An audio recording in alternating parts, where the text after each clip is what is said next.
Et si nous prenions la décision de rendre nos vies plus simples?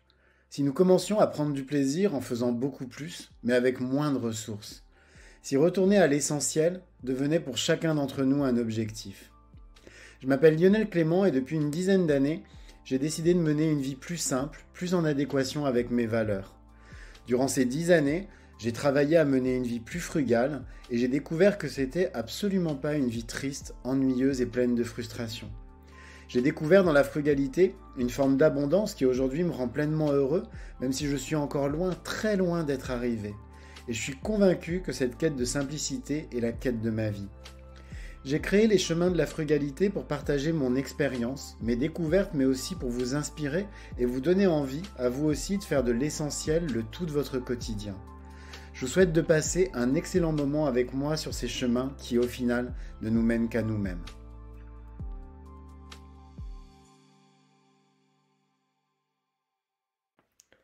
Savez-vous qu'il existe plusieurs centaines de pains différents? Chaque pays a ses spécialités, et même si on est très heureux en France que notre chère baguette soit entrée au patrimoine immatériel de l'humanité, force est de constater qu'elle est loin, très loin d'être le centre du monde. Dans cet épisode, j'aurais adoré pouvoir vous faire découvrir tous ces merveilleux pains, et je suis certain que j'en aurais également découvert moi aussi par la même occasion. Mais ça aurait nécessité bien plus qu'un épisode de podcast. Ça aurait été le sujet d'une véritable encyclopédie, ou encore d'un podcast uniquement dédié au pain. Et je peux vous garantir qu'il y a de quoi faire. Un vrai sujet d'ailleurs pour un passionné de pain qui aimerait se lancer, car j'en ai pas trouvé de récent et de bien alimenté sur les plateformes. Dans cet épisode, qui est déjà le numéro 25 des chemins de la frugalité, je vais vous faire découvrir 5 pains que j'aime particulièrement. Vous en connaissez certains et peut-être que je vais vous donner envie d'en goûter certains autres. C'est en tout cas des pains qui ont jalonné ma propre histoire et qui à chaque fois que je les mange me remémorent un petit peu de ma toute petite vie. Le premier pain, c'est le bad-bout. C'est un pain levé à base de levure d'origine marocaine, fabriqué à partir de semoule fine et de farine.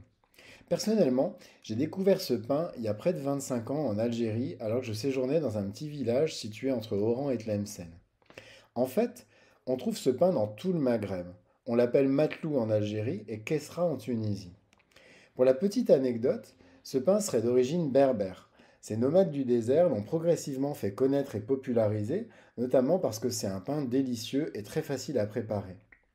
Ce qui rend ce pain absolument incroyable, c'est qu'il n'y a pas besoin de four pour le faire cuire. Une simple poêle suffit. Et c'est un pain qui se marie parfaitement avec tous les plats et à tous les moments de la journée, du petit déjeuner au dîner, un peu comme le naan en Inde. Pour le réaliser, c'est très simple. Vous allez avoir besoin de 250 g de semoule fine, 100 g de farine blanche, T45 ou T55, une cuillère à café de levure de boulanger déshydratée ou 21 g de levure fraîche, du sel et un peu d'eau tiède. Il faut verser la semoule et la farine dans un saladier avec le sel et la levure. Vous mélangez bien, puis vous ajoutez l'eau. Vous mélangez, puis vous pétrissez la pâte jusqu'à ce qu'elle soit bien homogène et vous laissez reposer environ 20 minutes à température ambiante. Ensuite, vous aplatissez votre pâte jusqu'à lui donner une forme ronde du diamètre de votre poêle. Puis vous laissez reposer encore 10 à 15 minutes. Enfin, vous faites chauffer votre poêle à feu doux, sans matière grasse, donc il faut à tout prix avoir une poêle anti-adhésive. Puis, vous faites cuire votre bad-boot en faisant bien attention de ne pas le brûler. Vous le laissez refroidir si vous en avez la patience. Personnellement, tiède avec un peu de miel, c'est une tuerie. Et puis, vous n'avez plus qu'à vous régaler.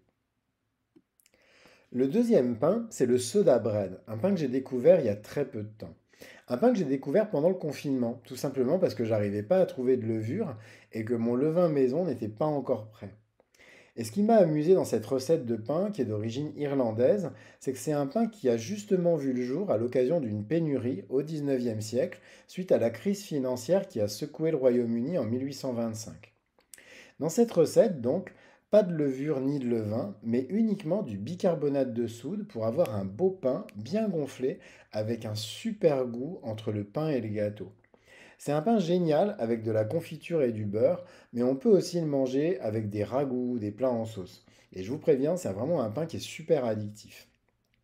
Le secret de ce pain, il réside pas dans le, en fait, il réside pas dans le bicarbonate de soude, mais surtout dans l'utilisation de bas beurre ou encore de lait fermenté. En fait, au contact du lait fermenté, qui est acide, le bicarbonate va réagir et va devenir un agent levant, un peu comme la levure chimique qu'on utilise pour les gâteaux. Ici, il n'y a pas de temps de pouce, c'est vraiment la chaleur du four qui va faire gonfler le pain. Pour le réaliser, c'est super simple. Vous allez avoir besoin de 500 g de farine de blé au choix. Vous pouvez vraiment utiliser la farine que vous voulez. Moi, j'ai même testé avec des farines sans gluten, c'était extraordinaire. 45 à 50 centilitres de lait fermenté. Là, vous pouvez utiliser du lait ribot ou aussi du Elben. Vous savez, c'est du lait fermenté qu'on trouve au rayon oriental dans les magasins. Une cuillère à café de bicarbonate de soude, une cuillère à café de sel. Vous préchauffez votre four à 220 degrés. Ensuite, dans un saladier, il faut mélanger la farine, le bicarbonate et le sel. Ensuite, vous ajoutez le lait fermenté, puis vous remuez avec une cuillère en bois jusqu'à ce que vous obteniez une pâte vraiment homogène. Alors attention, vous n'allez pas avoir une pâte qui va être hyper solide, elle va être un peu liquide, hein, très collante, mais c'est normal. Vous versez ensuite cette préparation sur une plaque que vous allez recouvrir préalablement de papier cuisson. Puis, sur ce pain, vous allez tracer avec un couteau une croix avant d'enfourner. Il faut faire cuire pendant 15 minutes, puis ensuite 15 autres minutes en baissant la température du four à 200 degrés.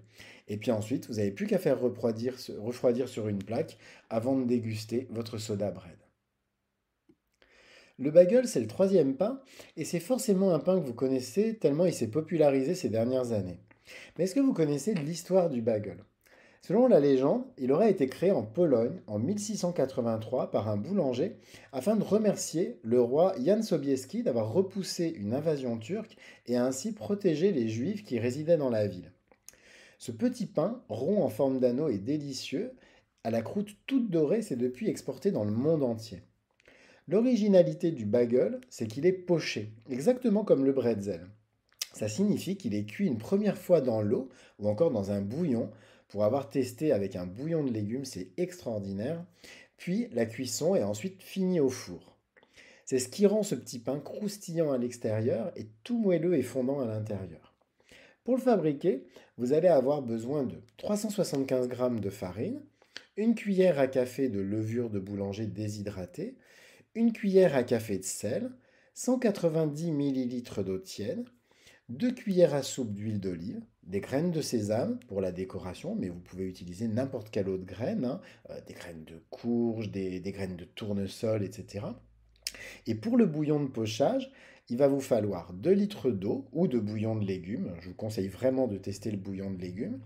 Une cuillère à soupe de maïzena, une cuillère à soupe de miel, c'est facultatif le miel si vous voulez avoir une version végane, et une cuillère à soupe de sel. Il vous suffit de commencer par mélanger dans un grand saladier tous les ingrédients secs, puis vous ajoutez le verre d'eau tiède et l'huile d'olive. Il faut pétrir jusqu'à ce que vous obteniez une pâte bien homogène, puis vous découpez la pâte en 6 pâtons de poids égal et vous façonnez vos bagels en forme d'anneau, puis vous laissez reposer pendant 1 heure. Pendant ce temps, vous préparez votre liquide pour le pochage en mélangeant les différents ingrédients et vous le faites chauffer.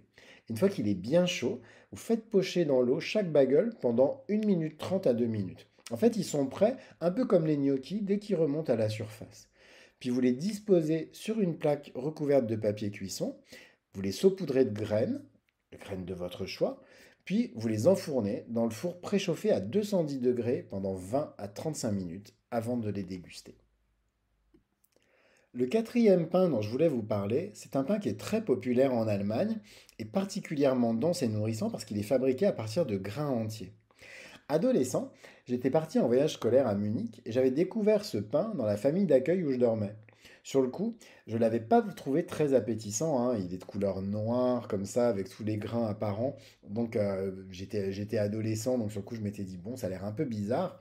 Mais dès que je l'ai goûté, j'ai immédiatement adoré.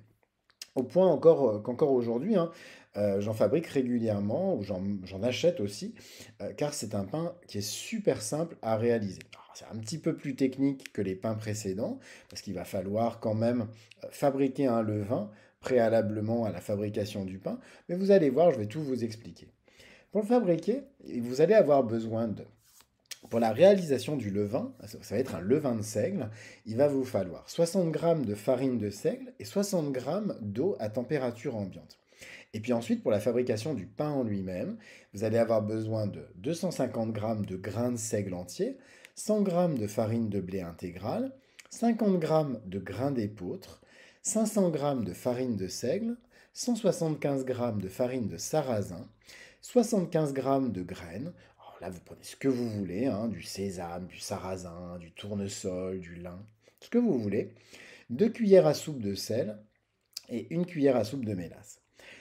Il faut commencer par réaliser le levain. Et pour ça, il va vous falloir 5-6 jours avant donc de commencer à fabriquer vraiment le pain. Dans un bocal, vous prenez un bocal de type le parfait, il faut mélanger 20 g de farine de seigle avec 20 g d'eau. Vous fermez le bocal et puis vous laissez reposer jusqu'au lendemain.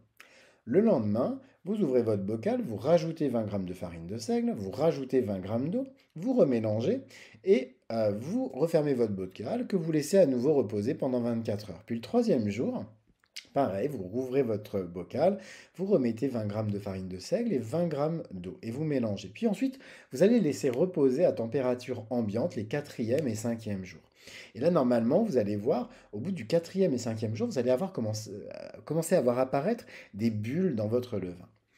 La veille de la fabrication du pain, vous mixez les grains de seigle et vous mélangez avec le levain que vous avez réalisé.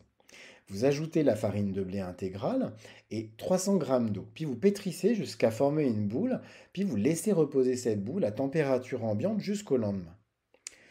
Le jour J, vous faites cuire les graines d'épeautre pendant 30 minutes à l'eau. Avec un robot, vous mixez tous les ingrédients restants avec les graines d'épeautre et la préparation de seigle et le vin que vous avez réalisé la veille. Puis vous incorporez l'eau tiède jusqu'à ce que vous obteniez une pâte que vous laissez reposer pendant environ 2 heures.